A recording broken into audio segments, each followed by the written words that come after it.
तो दोस्तों, आज मैं आप लोगों के लिए साउथ सिनेमा से हटकर बंगाली लैंग्वेज की एक धांसू वेब सीरीज को लेकर आया हूं, जो क्राइम थ्रिलर से भरी पड़ी है, जिसका नाम है वीरांगना। इस सीरीज के सारे एपिसोड को मैं एक ही वीडियो में कंप्लीट एक्सप्लेन करूंगा। तो चलिए बिना समय गवाए इस सीरीज की स्टोरी को स्टार्ट करते हैं। इस सीरीज की शुरुआत में हम लोग एक शख्स को देख पाते हैं जिसकी अभी अभी शादी हुई होती है। वह अपने दोस्तों के साथ दारू वगैरह पी रहा होता है। थोड़ी देर के बाद दूल्हे का दोस्त दूल्हे को उसके बीवी के पास भेजता है। इसकी बीवी की नाम होती है फाल्गुनी। जब ये कमरे में जाता है तो इसके पैरों तले जमीन खिसक जाती है, क्योंकि फाल्गुनी मर चुकी होती है और इसकी आंखों से ब्लड निकल रहा होता है। दूसरे सीन में हम लोगों को एक हस्बैंड वाइफ को दिखाया जाता है, जो फिलहाल दोनों झगड़ रहे होते हैं। उसका पति उसे मारने की धमकी देता है, गर्म पानी भी उसके ऊपर डाल देता है। उसी वक्त चित्रा नाम की एक लेडी पुलिस ऑफिसर दरवाजा तोड़कर घर के अंदर आकर इस शख्स को बहुत ही बुरी तरह से मारने पिटने लगती है। बोलती है कि तुम एक औरत पर हाथ उठाते हो। तभी हम लोगों को मालूम पड़ता है कि यह सब कुछ चित्रा का इमेजिनेशन है। मतलब कि पुलिस वालों को इस घर से डोमेस्टिक वायलेंस की कंप्लेन आई होती है। चित्रा दरवाजे के पास आकर खड़ी होती है। इसके अंदर इतनी भी हिम्मत नहीं होती कि यह घर की घंटी बजा सके। बाकी पुलिस वाले तो घर के अंदर जाकर उन्हें अरेस्ट कर पुलिस स्टेशन ले जाते हैं। इस पति पत्नी की एक बच्ची होती है। चित्रा इसे समझाने लगती है कि तुम एक बहुत स्ट्रांग बच्ची हो, अब तुम्हें खुद अपनी मां का ध्यान रखना होगा। इसके बाद चित्रा अपने हस्बैंड के पास कॉल करके कहती है कि आज मेरी नाइट ड्यूटी है, बॉस ने कॉल करके मुझे बुलाया, आज कहीं जाना है। थोड़ी देर के बाद बोरल नाम का पुलिस ऑफिसर यहां आता है तो सारे पुलिस कांस्टेबल इसके साथ कहीं जाने लगते हैं। वहीं जाते हैं जिस घर में फाल्गुनी की मौत हुई। यहां पर हम फाल्गुनी के बारे में बात करें तो इसकी दूसरी शादी होती है। पहले पति से इसने डिवोर्स ले रखी थी। इसकी एक बच्ची भी होती है। कुछ दिनों के बाद फाल्गुनी की दूसरे हस्बैंड से मुलाकात हुई। 2 साल से दोनों एक दूसरे को जानते होते हैं। तो फाइनली दोनों के घर वालों को मर्जी से ही शादी होती है, मगर सुहागरात की रात फाल्गुनी खुद को खत्म कर लेती है। इंस्पेक्टर बोरल घर वालों को कहता है कि लड़की की दूसरी शादी है, शायद शादी में ही लांगतान हुआ होगा, अपना दुख किसी को नहीं बताई होगी और गिल्ट में आकर ही खुद को खत्म की होगी। चित्रा घर वालों से पूछताछ करने ही वाली होती है, तभी इंस्पेक्टर बोरल इसे रोक देता है। बोलता है कि चित्रा जी, यह मामला मेरे अंदर है, मैं खुद ही संभाल लूंगा। क्या तुम गाड़ी से रजिस्टर लेकर आई हो? पहले उसे जाकर लेकर आओ। बोरल घर वालों को बोलता है कि अगर केस होगा तो फोरेंसिक टीम आएगी, लड़की का पोस्टमार्टम होगा। अगर आप चाहो तो मैं इस मामले को यहीं पर दबा दूंगा, सुसाइड बताकर केस यही बंद कर दूंगा। इस तरह से बोरल इस केस को यहीं पर रफा दफा कर देता है। अब अगले दिन चित्रा पुलिस स्टेशन जाकर कांस्टेबल से यही बात कर रही थी कि फाल्गुनी की शादी से किसी को भी प्रॉब्लम नहीं थी, ना ही दूल्हे के घर वालों को और ना ही फाल्गुनी के घर वालों को। यहां तक कि उसके पहले हस्बैंड को भी कोई दिक्कत नहीं थी। उसकी शादी जिससे हुई थी उसके साथ तो वह 2 सालों से कांटेक्ट में थी। यह हमारा इंस्पेक्टर ना खुद केस को सॉल्व करता है और ना हमें कोई काम करने देता। तभी इंस्पेक्टर बोरल चित्रा को अपने केबिन में बुलाकर इसे डांटने लगता है। बोलता है कि क्या तुम मुझे सिखाओगी मुझे किस तरह काम करना चाहिए, और वैसे भी एक औरत 2 शादी कैसे कर सकती है। और हाँ, तुम्हारे बारे में याद आया, तुम्हारी माँ ने तुम्हें और तुम्हारे फादर को छोड़कर किसी दूसरे मर्द के साथ भाग गई थी, इसलिए तुम इस केस को पर्सनली ले रही हो। दरअसल चित्रा जब छोटी थी तो इसकी माँ इसके फादर से डिवोर्स लेकर कहीं चली गई, और उसी तरह चित्रा का फादर इस पुलिस स्टेशन में काम किया करता था। बोरल उनके नीचे काम करता था और चित्रा को यह जॉब इसके फादर की वजह से ही मिली है। इस तरह से बोरल चित्रा को बहुत जलील करता है, इसे नीचे दिखाता है। चित्रा भी इसे कुछ कह नहीं सकती क्योंकि बोरल तो इसका सीनियर है। अब थोड़ी देर के बाद बोरल चित्रा के पास आकर पूछता है कि क्या तुमने सुसाइड नोट तैयार कर दी? चित्रा कहती है कि अरे सर, पोस्टमार्टम रिपोर्ट तो आ जाने दीजिए। बोरल कहता है, कितनी बार मैं तुम्हें समझाऊं कि यह सिंपल सी सुसाइड केस है, तुम क्यों फालतू की झमेले खड़ा करना चाहती हो? जल्दी से रिपोर्ट तैयार करो। इसके बाद चित्रा दोबारा से अपना इमेजिनेशन करके सारे फैमिली वालों का स्टेटमेंट सुनने लगती है। फाल्गुनी के पति से, देवर से, सारे घर वालों से पूछताछ करती है। सारे लोगों का स्टेटमेंट हैरान कर देने वाली होती है कि आखिरकार फाल्गुनी ऐसा कैसे कर सकती है, हमसे तो इसे कोई प्रॉब्लम नहीं थी। और उसी तरह फाल्गुनी ने ऐसी वाकया का जिक्र तक नहीं की थी जब उसका डिवोर्स हुआ था, तब उस टाइम कि मैं इस दुनिया को छोड़कर जाना चाहती हूँ। खैर, अब जो भी हो, इसके बाद चित्रा का पति इसे लंच बॉक्स के साथ एक फूल भी भेजता है, क्योंकि आज चित्रा का मैरिज एनिवर्सरी होती है जिसे वह भूल चुकी थी। अगले सीन में हम लोगों को चिरायु नाम के एक लड़के को दिखाया जाता है जिसकी खुद की एक छोटी सी नर्सरी होती है, और यह घर इसका नहीं होता बल्कि किराए पर ले रखा होता है। घर का ओनर चिरायु को बहुत पसंद करता है क्योंकि टाइम पर किराए का पैसे दे देता, और उसी तरह वह शख्स चिरायु के लिए जब भी आता तो कुछ खाने के लिए चीज लेकर आता। मतलब दोनों के बीच एक अच्छी खासी बॉन्डिंग होती है। अब शाम होने के बाद चित्रा जब अपने घर पर आती है तो सारे लोग चित्रा का पहले से ही आने का इंतजार कर रहे होते हैं, क्योंकि घर वाले एक छोटी सी फैमिली पार्टी रखी होती है। चित्रा रेडी वगैरह होकर अपने हस्बैंड के पास जाती है। आज बोरल ने जो चित्रा के साथ किया वह सारी बातें अपने हस्बैंड को बताती है। इसका हस्बैंड चित्रा को समझाता है कि अरे वो साला तो बेवड़ा है, उसकी बातों को ज्यादा सीरियसली मत लेना। समाज में ऐसे लोग होते हैं जो औरतों को नीचा दिखाने की कोशिश करते हैं। इसके बाद चित्रा अपने घर वालों से फाल्गुनी की केस को डिस्कस करते रहती है कि मैं इस केस में फंस गया थी, इसी वजह से घर आने में लेट हो गया। तभी घर की काम वाली बाई चित्रा की बातें सुनकर इसे कहती है कि अरे मैडम, हमारे गांव में आज से 7 महीने पहले एक दुल्हन शादी वाले रात ही मर गई। अब यह बातें सुनकर चित्रा तो शॉक्ड में रह जाती है। वो अपने काम वाली बाई के पास जाकर इस बारे में और डिटेल में पूछती है। अगले सीन में हम लोग एक और दुल्हन को देख पाते हैं। जब ये अपने कमरे में बैठी होती है तो इसे कुछ अजीब सी होने लगती है, और ठीक उसी तरह इस दुल्हन की मौत हो जाती है। इसके बाद कहानी छोटी सी फ्लैशबैक में जाती है, जहां पर हम लोग 2 भाइयों को देख पाते हैं। जहां छोटा भाई बड़े भाई को कहता है कि भैया, मुझे स्कूल में एक लड़के ने मारा, मेरे सर में दर्द हो रहा है। तो इसका बड़ा भाई इसे मोटिवेट करता है, बोलता है कि कल तुम भी स्कूल जाना तो उसकी अच्छे से धुलाई करना, किसी से तुम्हें डरने की जरूरत नहीं। प्रेजेंट टाइम पर चित्रा एक पुलिस स्टेशन पर आती है एक केस की फाइल के बारे में पता करने के लिए। इसकी काम वाली बाई ने बताया ना कि मेरे गांव में एक दुल्हन की मौत हो गई, लेकिन यह पुलिस वाला चित्रा को केस की डिटेल्स नहीं देता है। वह तो इसके सीनियर पुलिस ऑफिसर बोरल के पास कॉल करके इसके बारे में बता देता है। अब बोरल चित्रा के पास कॉल करके इसे डांटने लगता है कि तुम किसकी परमिशन से वहां गई और दबे हुए केस को क्यों बाहर ला रही हो, जल्दी से तुम वापस पुलिस स्टेशन चली आओ। चित्रा कहती है कि सर, 7 महीने पहले तान्या नाम की लड़की की भी ऐसे ही मौत हुई। थोड़ी देर पहले जो दुल्हन मरी ना, उसी का नाम होता है तान्या। बोरल चित्रा की एक भी बात नहीं सुनता, कहता है कि जब तुम्हारा सस्पेंशन लेटर आएगा तभी तुम्हारा अक्ल ठिकाने आएगी। चित्रा बोरल से ज्यादा सवाल जवाब नहीं करती, वापस चुपचाप चली जाती है। इधर शुभांकर नाम का एक शख्स अपना बुके लेने के लिए उस चिरायु के पास जाता है। बातों के दौरान चिरायु कहता है कि अरे भाई, कब तक तुम अपनी गर्लफ्रेंड को फूल देते रहोगे, कभी तो उसे प्रपोज करो, अपने दिल की बात बोलो। शुभांकर कहता है कि अरे यार, जब प्रपोज करने की बात आती है तो मेरा हाथ पांव कांपने लगते हैं। इधर चित्रा उसी केस को लेकर एक कांस्टेबल से डिस्कस कर रही होती है कि मुझे लगता है कि कोई जहर देकर उन दुल्हनों को मार रहा है, पहले वो तान्या, अब वो फाल्गुनी। तभी इसी पुलिस स्टेशन में एक कांस्टेबल चित्रा की बातें सुनकर न्यूज में लिख कर देता है कि हाल ही में जिस दुल्हन की मौत हुई वो आत्महत्या नहीं बल्कि मर्डर है। ऐसा पुलिस ऑफिसर चित्रा का कहना है। वह पर्सनली इस केस को हैंडल कर रही है। अब अगले ही दिन से यह खबर बहुत ही ज्यादा वायरल होने लगती है। सोशल मीडिया, न्यूज़पेपर, पब्लिक, हर जगह चर्चा हो रही होती है। इसके बाद चित्रा जब अपने पुलिस स्टेशन पर जाती है तो इसका हायर ऑफिसर ऑलरेडी यहां बैठा होता है। मतलब यह ऑफिसर भी न्यूज़पेपर में उस खबर को पढ़कर यहां आया होता है। बोलता है कि तुम्हारा नाम पेपर में कैसे छप गया। अब इस बारे में तो चित्रा को कोई आइडिया नहीं। वह अपनी थ्योरी बताने लगती है। कहती है कि सर, आज से 7 महीने पहले तान्या नाम की एक दुल्हन ऐसे ही मर गई, अपने शादी वाली रात, और वैसे ही हाल ही में फाल्गुनी। चित्रा का हायर ऑफिसर भी से डांटने लगता है कि तुम्हारी थ्योरी से यहां कुछ होने वाला नहीं है, तुमने खामोखा एक दबे हुए केस को बाहर लाने लगी। इस तरह से हायर ऑफिसर चित्रा का सस्पेंशन लेटर देता है, मतलब कि चित्रा को कुछ महीनों के लिए सस्पेंड कर देता है। दूसरी तरफ वो चिरायु किसी के घर में चोरी छुपे घुसकर वहां एक फैमिली फोटो होती है तो उसके ऊपर ये माला चढ़ाने लगता है। इस फोटो को देखकर हम लोगों को मालूम पड़ता है कि थोड़ी देर पहले हम लोगों को जो 2 भाइयों को दिखाया गया था वह यही 2 भाई होते हैं, और इन दोनों भाई में से एक चिरायु होता है। अगले दिन चित्रा अपने फादर के पास आकर अपने सस्पेंशन के बारे में बताने लगती हैं।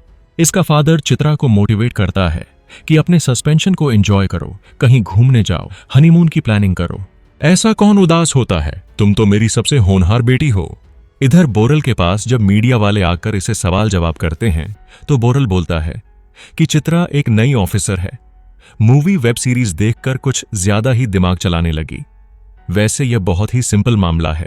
इस तरह से यह मीडिया वालों को संभाल लेता है, और रात के वक्त बोरल अपना ही इंटरव्यू देखकर बहुत खुश हो रहा होता है। उसी वक्त बोरल के घर की घंटी बजती है। सोचता है कि आखिर इस समय मेरे घर कौन आया होगा। इधर चित्रा का हस्बैंड भी चित्रा को समझा रहा होता है कि सस्पेंशन तुम्हारा कुछ ही महीनों का है, तुम्हें उदास होने की कोई जरूरत नहीं। तभी चित्रा के घर में बोरल आता है, कहता है कि सर तुम्हें बाहर बुला रहे हैं। बाहर गाड़ी में चित्रा का हायर ऑफिसर होता है। हायर ऑफिसर चित्रा को गाड़ी में बैठाता है और पूछता है कि तुम्हारी थ्योरी क्या कहती है। चित्रा कहती है कि सर 7 महीने पहले तान्या नाम की एक लड़की की मौत हुई, उसकी दूसरी शादी थी, और हाल ही में फाल्गुनी की, इसकी भी दूसरी ही शादी थी। यहां दोनों में कॉमन बात यह थी कि दोनों मां थी, इन दोनों को जहर देकर मारा गया। अब चित्रा का हायर ऑफिसर चित्रा को लेकर एक शादी वाले घर पर आता है। चित्रा को बताता है कि ठीक उसी तरह इस घर में भी एक दुल्हन मर गई। इस तरह से बोरल को बाहर ही रुकाकर चित्रा को लेकर घर के अंदर जाता है। अंदर जाकर चित्रा जब देखती है तो ये दुल्हन भी बाथटब में मरी पड़ी होती है और मारने का तरीका ठीक उसी तरह होता है। इसके आंखों में भी खून के आंसू होते हैं।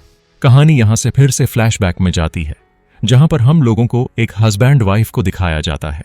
इनके बीच कोई प्रॉब्लम होती है, जिस वजह से इसकी वाइफ अपने हस्बैंड को छोड़कर अपने मायके जा रही होती है। इसका हस्बैंड इसके सामने बहुत रिक्वेस्ट करता है, हाथ जोड़ता है, कहता है कि तुम मुझे छोड़कर मत जाओ, हमारे 2 बच्चे हैं। मतलब कि यह हस्बैंड वाइफ चिरायु के माता पिता होते हैं। बचपन में ही चिरायु की मां इसे छोड़कर चली गई। प्रेजेंट टाइम पर फिर से एक लड़की की शादी हो रही होती है, इसकी भी दूसरी शादी होती है। इसकी बच्ची इसके पास आकर पूछती है कि मां तुम्हारी शादी होने के बाद क्या तुम मुझसे प्यार नहीं करोगी?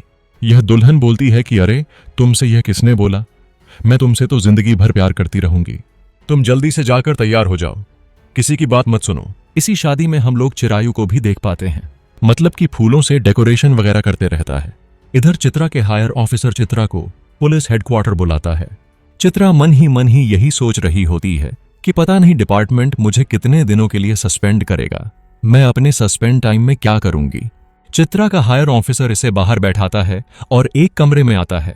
यहां ऑलरेडी एक टीम बैठी होती है। इस टीम में 3 लोग होते हैं, धीरज, गौतम, अरुल। इन लोगों को केस के बारे में मालूम होता है कि शहर में जो कोई भी दुल्हन अपनी दूसरी शादी कर रही है उसकी मौत हो जा रही है। हाल ही में जो दुल्हन मरी उसका पूरा फॉरेंसिक टेस्ट अच्छे से किया गया, मगर कहीं पर भी पॉइजन नहीं पाया गया। अब इसी टीम में चित्रा को भी इसका हायर ऑफिसर ज्वाइन करता है, मगर टीम में मौजूद ये 3 लोग चित्रा को देखकर थोड़ा डिसअपॉइंट होते हैं कि सर हमारी टीम में लड़कियों का क्या काम। ऑन ऑफिसर कहता है कि इस केस को बाहर लाने वाली चित्रा ही है, आज इसी की वजह से ही यह केस हम लोगों के सामने आया। अब चित्रा को मालूम पड़ जाती है कि मुझे सस्पेंड नहीं किया गया, बल्कि मुझे एक टीम में ज्वाइन कर लिया गया है। अब धीरज चित्रा को कहता है कि क्या तुम्हारे पास कुछ इन्फॉर्मेशन है तो हम लोगों को बता सकती हो, नहीं तो हमें ही काम करना पड़ेगा। चित्रा ऑलरेडी कुछ इन्फॉर्मेशन हासिल कर रखी होती है। अपना डायरी निकालकर पॉइंट टू पॉइंट बताने लगती हैं कि हत्यारा किन लोगों को अपना निशाना बना रहा है और उन दुल्हनों का मारने के लिए कौन पैटर्न फॉलो कर रहा है।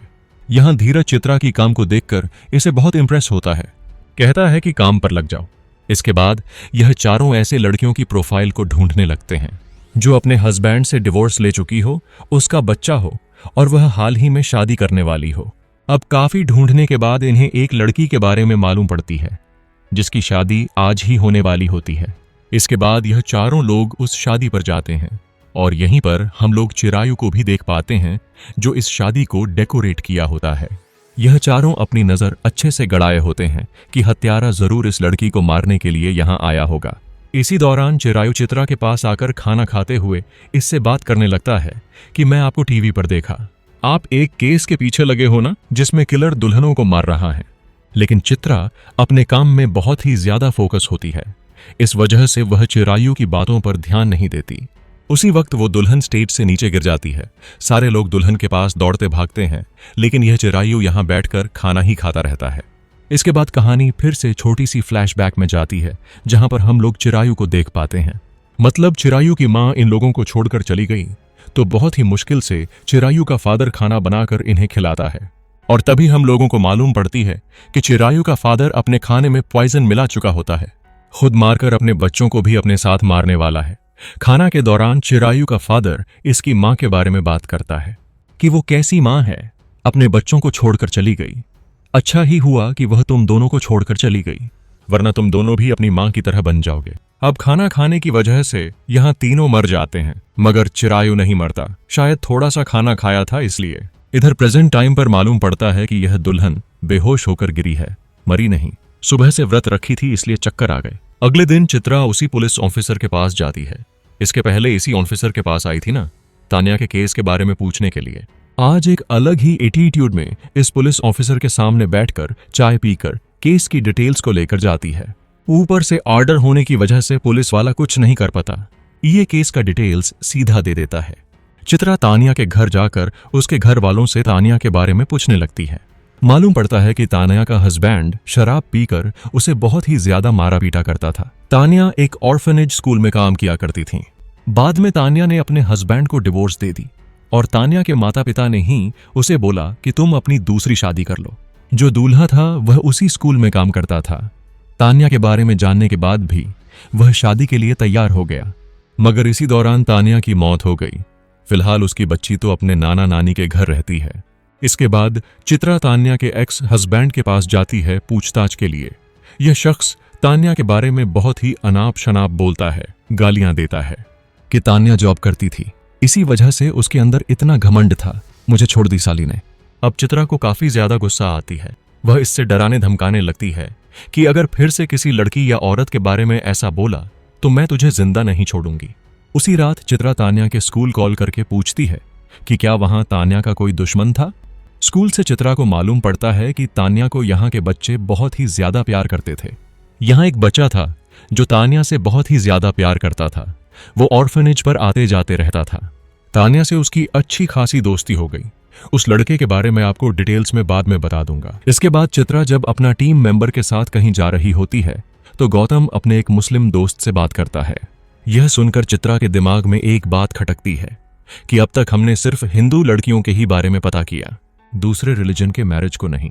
यह सुनकर यह तीनों भी शॉक होते हैं कि ऐसा भी तो हो सकता है। अगले दिन एक चर्च में शादी हो रही होती है तो इस लड़की की भी मौत उसी स्टाइल में होती है। आंखों से इसके खून के आंसू आने लगते हैं और उसी तरह इस चर्च में हम लोग चिरायु को भी देख पाते हैं। थोड़ी देर के बाद यहाँ पर पुलिस की टीम आती है, फोरेंसिक वाले आते हैं, एविडेंस वगैरह इकट्ठा करने लगते हैं। उसके घर वालों से पूछताछ करते हैं, दूल्हे से पूछताछ करते हैं। दूल्हा बताता है कि मैं और मरिया दोनों प्लान किए थे शिमला जाने का। इसके बाद इन चारों का हायर ऑफिसर इन्हें बुलाकर बहुत ही ज्यादा डांटने लगते हैं कि तुम लोगों के इन्वेस्टिगेशन के दौरान भी एक लड़की की मौत हो गई। मैं तुम चारों को कुछ ही दिनों का टाइम देता हूं इस केस को सॉल्व करने के लिए। इसके बाद ये चारों एक कैफे में बैठकर इसी केस को डिस्कस कर रहे होते हैं। धीरज कहता है कि दुल्हन को जहर देकर ही मारा जा रहा है और इनकी शादी में तो कुछ ही लोग आए होते हैं क्योंकि इनकी सेकंड मैरिज होती है, तो शायद दुल्हन ऐसे ही आदमी के हाथ से कुछ खाई होगी जिस पर वह ज्यादा भरोसा करती हो। अगर हम लोग यह मालूम कर ले कि वह शख्स जहर कैसे देता है तो इसके पीछे कौन है, हम लोगों को सच्चाई खुद पे खुद मालूम पड़ जाएगी। इसी दौरान धीरज को यह बात मालूम पड़ती है कि फाल्गुनी की केस में वह ऑफिसर बोरल कोई रिपोर्ट ही नहीं बनाया, मतलब कि बॉडी को पोस्टमार्टम के लिए नहीं भेजा, फोरेंसिक टीम को नहीं बुलाया। तो चित्रा के सामने ही इस बोरल को बहुत ही ज्यादा डांटने लगते हैं।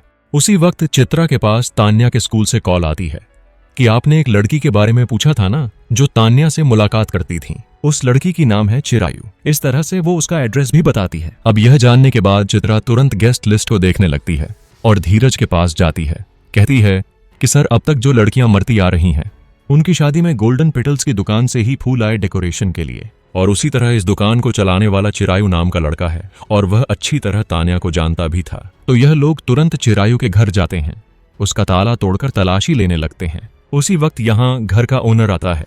वो धीरज को बोलता है कि क्या आप लोगों के पास सर्च वारंट है। इस तरह से वह कानून का पाठ पढ़ाकर इन लोगों को यहाँ से भगा देता है।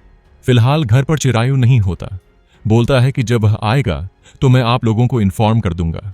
अब थोड़ी देर के बाद चिरायु अपने घर पर आता है। घर के सारे सामान को बिखरा हुआ देख इसे बहुत ही ज्यादा गुस्सा आता है। अब इसी रात चित्रा अपने हस्बैंड के साथ सिनेमा देखने के लिए जाती है तो पार्किंग लॉट पर इसके हस्बैंड को अकेला देख चिरायु मास्क लगाकर इसके ऊपर हमला करके इसे बहुत मारने पीटने लगता है। थोड़ी देर के बाद चित्रा जब अपने हस्बैंड के पास आती है तो यह बहुत ही ज्यादा जख्मी हालत में होता है। यहाँ पर चित्रा और चिरायु के बीच तगड़ी फाइट होने लगती है, लेकिन वह चिरायु चित्रा के हाथों यहाँ से बचकर भाग निकलता है। इसके बाद चित्रा घर आती है और फेसबुक पर उस फूल के दुकान के बारे में सर्च करती है तो इसे उस दुकान के प्रोफाइल में चिरायु का फोटो नजर आती है। इस फोटो को देखकर चित्रा को याद आता है कि मैं इस लड़के को कहीं पर तो देखा है। तभी पुलिस स्टेशन चिरायु आता है। चित्रा को कहता है कि आप लोग मुझे ढूंढ रहे हो, इसलिए मैं आप लोगों के पास आ गया। पहले तो धीरज इसे इंटरोगेशन रूम में बैठाता है और इसे सवाल जवाब करता है कि तुम जिन 4 शादियों में फूल दिया, उन चारों दुल्हनों की मौत हो गई।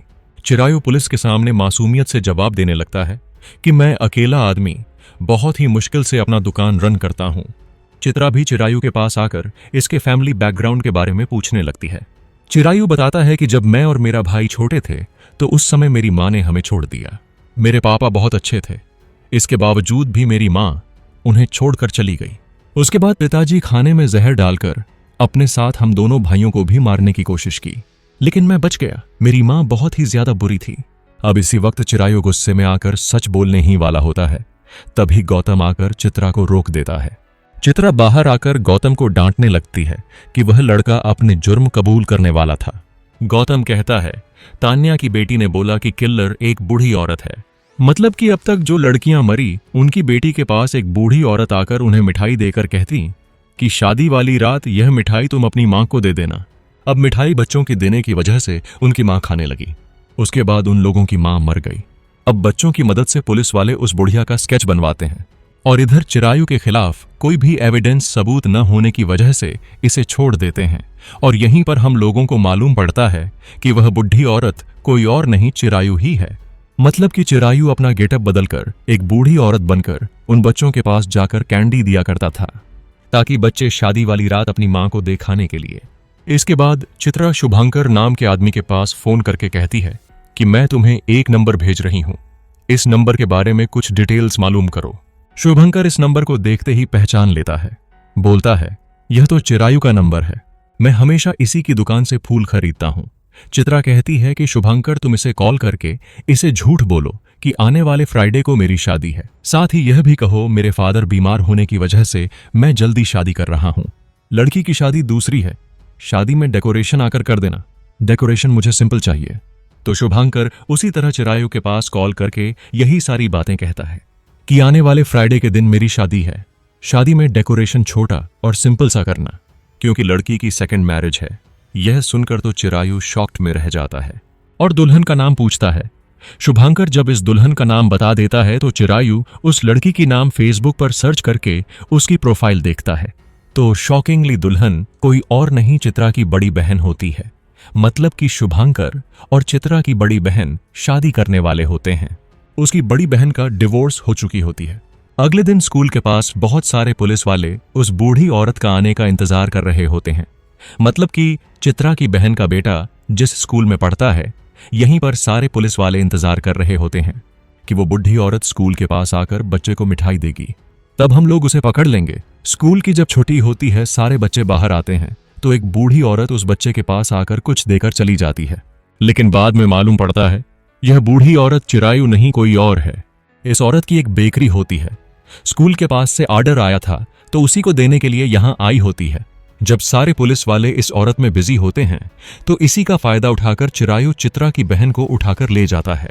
इसके बाद धीरज सारे लोगों को डांटने लगता है कि हमें किसकी प्रोटेक्शन करना चाहिए। स्कूल के पास कौन था जो उस बूढ़ी औरत के पास चले गए। उसी वक्त अरुल चित्रा को चिरायु की फैमिली की फोटो लाकर दिखाता है। इस औरत को देखकर चित्रा को याद आता है कि जब मैं एक दिन चिरायु के घर गई थी ना, उस वक्त चित्रा ने इस औरत को देखा था। इधर चिरायु चित्रा की बहन को किडनैप करके अपने पुराने वाले घर लाता है इसे मारने के लिए। यहाँ चिरायु इसके ऊपर बहुत गुस्सा हो रहा होता है कि तुम ऑलरेडी शादीशुदा हो, तुम्हारा एक बच्चा है, तो फिर तुम शादी करने के लिए क्यों चली? क्या तुझे शर्म नहीं आती? तू तो शादी कर लेगी, तेरा बच्चों के साथ क्या होगा? कभी सोचा है? कौन उससे प्यार करेगा? उसी वक्त चित्रा यहाँ आती है। चित्रा के साथ साथ चिरायु की मां भी आती है। चिरायु जब अपनी मां को देखता है तो बहुत डरने लगता है और चिरायु की मां इसे सारी बात बताने लगती हैं कि तुम्हारे पिता और मेरे बीच क्या हुआ जिस वजह से मैं अलग हो गई। दरअसल चिरायु के माता पिता के बीच हमेशा झगड़ा होते ही रहता था। चिरायु का फादर हर दिन दारू पीकर आता और अपनी बीवी को मारते पीटते ही रहता। एक दिन चिरायु की मां इसे धमकी देने लगी कि अगर तुम नहीं सुधरोगे, ऐसे ही रहोगे, तो मैं तुम्हें छोड़कर चली जाऊंगी। अब यह उल्टा अपनी बीवी को ही धमकाने लगा कि अगर तुम मुझे छोड़कर चली जाओगी तो मैं तुम्हारे सारे फैमिली मेंबर को मार दूंगा। लेकिन धीरे धीरे करके चिरायु का फादर हद से ज्यादा शराब पीने लगा। इसकी मां के गहने बेचकर शराब पी गया। काम धंधा तो करता है नहीं। चिरायु की मां इसे छोड़कर अपने माई के यहां चली गई। सोच ली थी कि मैं पुलिस के साथ वापस आऊंगी और अपने दोनों बच्चों को अपने साथ ले जाऊंगी। लेकिन अगले ही दिन चिरायु की मां को मालूम पड़ा कि वो अपने आप को जहर देकर अपने साथ दोनों बच्चों के साथ मार दिया। भगवान की कृपा से चिरायु बच जाता है। आसपास के लोग चिरायु का एक ऑर्फनेज में एडमिशन करवा देते हैं। उसी ऑर्फनेज में वो लड़की तान्या भी थी। जब चिरायु की मां चिरायु से मिलने गई तो उस समय चिरायु अपनी मां के बारे में कुछ बक रहा था। अपनी मां के नाम से ही बहुत डर रहा था। मतलब कि बचपन में ही इसके दिमाग में इसके मां का नाम का एक ट्रॉमा बैठ गया। लेकिन चिरायु की मां कभी भी हार नहीं मानी। हर रोज ऑर्फनेज आकर अपने बच्चे को देखते रही। उसी तरह तान्या को भी कुछ पैसे देती थी ताकि वह अच्छे से इसके बच्चे की देखभाल करें। जब चिरायु बड़ा हुआ तो चिरायु की मां चिरायु के लिए उसी मोहल्ले में घर दिलवाती है जहां वो रहती है, ताकि वह अपने बेटे को हर रोज देख सके। फूलों की बिजनेस में उसकी मदद की। मकान मालिक के हाथों खाना भिजवाती। अब इसी बातों के दौरान चित्रा की बहन यहां से भागने वाली होती है। तभी चिरायु इसे पकड़ लेता है। चित्रा चिरायु को अपने कब्जे में लेकर इसके ऊपर बहुत ज्यादा गुस्सा होकर डांटने लगती है कि बचपन में मेरी मां ने भी मुझे छोड़ दिया था, लेकिन मेरे फादर ने मुझे बहुत समझाया संभाला कि मेरे फादर मेरी मां को टाइम नहीं दिया करते थे, उनकी अच्छे से केयर नहीं करते थे, इसीलिए मेरी मां ने मेरे फादर को छोड़ दिया। लेकिन मैं तो क्रिमिनल नहीं बनी, और तुम्हारी मां ने तुम्हारे फादर को जिस समय छोड़ा था उस समय तुम तो बहुत छोटे थे। तुम्हारे अंदर नहीं अक्ल थी और ना ही समझ, मगर इसके बावजूद भी तुम्हारी मां तुम्हारी इतनी केयरिंग की। इसके बाद चित्रा इस मां बेटे को अकेले छोड़ देती है। चिरायु अपनी मां को कहता है कि मां, तुम्हें मालूम है मेरा फेवरेट कलर कौन है? दुर्गा पूजा के दिन तुम उसी कलर का शॉर्ट मुझे पहनाया करती थी। इन कैंडीज में मेरा फेवरेट कलर है मां, तुम वो मुझे खिला दो। जब चिरायु उस कैंडीज को खाने ही वाला होता है तभी पुलिस वाले आकर इसे यहां से ले जाते हैं। अब अगले दिन इनका हायर ऑफिसर इन चारों को बहुत अप्रिशिएट करने लगता है। इसी बीच चित्रा का हस्बैंड चित्रा को लंच बॉक्स देने के लिए आता है। कहता है तुम गाड़ी में ही भूल आई। जब चित्रा का हस्बैंड बाहर जाने लगता है तो इसे किसी के साइड से कॉल आता है। वो शख्स उधर से कहता है कि तुम्हारी बीवी का तो प्रमोशन हो गया हेडक्वार्टर में, अब क्या होगा? चित्रा का हस्बैंड बोलता है कि हमारे मिशन में कोई बदलाव नहीं होगा, सब कुछ मैं हैंडल कर लूंगा। अब चित्रा का हस्बैंड का क्या मिशन है ये हमें इस सीरीज का सीजन 2 में ही मालूम पड़ेगा। और इसी के साथ ये सीरीज यहीं पे समाप्त होती है। सो दोस्तों, आपको यह सीरीज कैसी लगी प्लीज हमें लाइक और कमेंट करके जरूर बताइएगा। Thanks for watching video.